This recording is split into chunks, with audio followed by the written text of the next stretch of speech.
kicks, elbows, knees.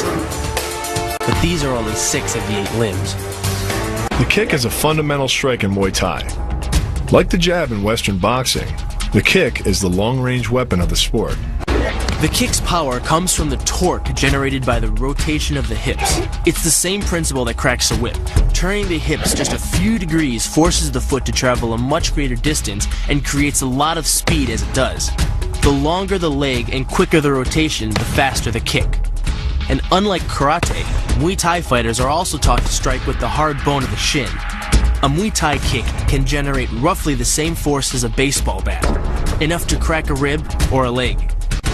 That same focus and accuracy are at the core of the drill, and are the same principles that underlie the most devastating strike in Muay Thai. Basically, it works like a point of a knife. All the force is magnified by being concentrated in a small, hard area. Even if the elbow doesn't deliver a knockout, it will almost always leave a nasty cut and often end a fight. With the long-range power angle kick and the fight-stopping elbow strike, we've made a good start at building our Muay Thai arsenal. But there's still a lot to learn. But the school could teach us another move to add to our arsenal. One that works seamlessly with weapons or without. The knee strike. Getting in close neutralizes the opponent's weapon advantage. Then, in the clinch, we bring the power of the knee to bear.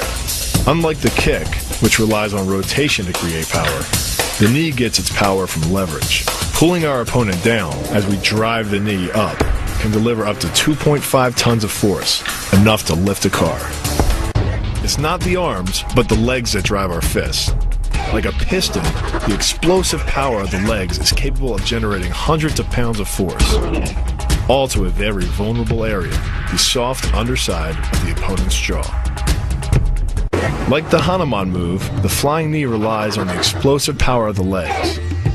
But rather than spread the power of our blow over 2 fists, it concentrates it into the spear point of the knee and combines it with the force of gravity.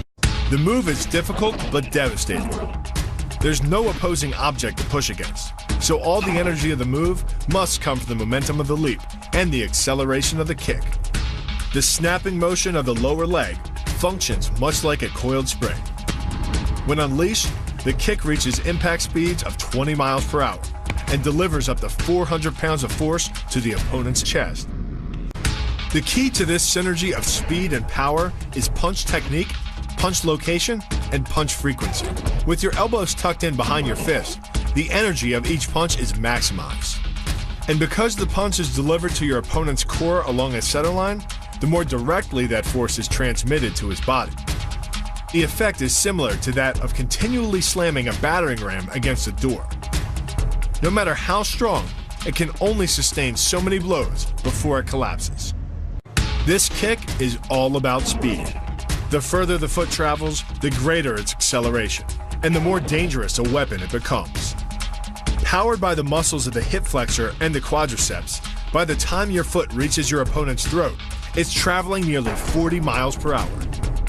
That type of speed yields over 1,000 pounds of force, enough to puncture the Adam's apple and crush your windpipe.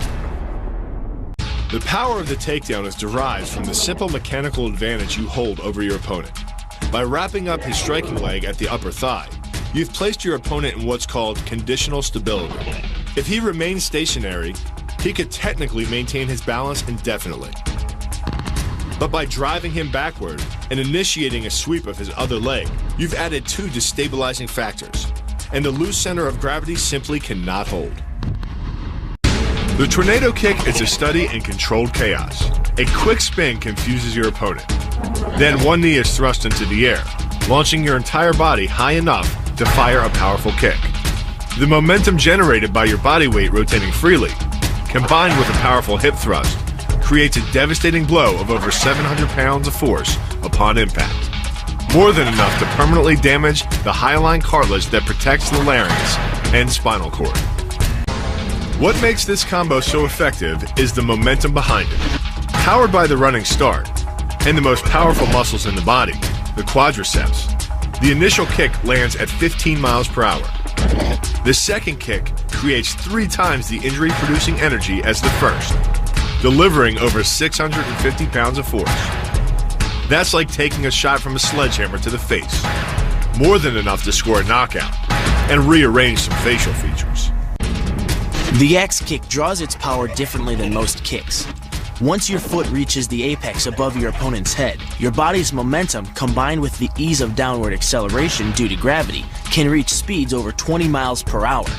That's enough to generate more than 550 pounds of force at the point of impact, easily breaking the nose or shattering the clavicle.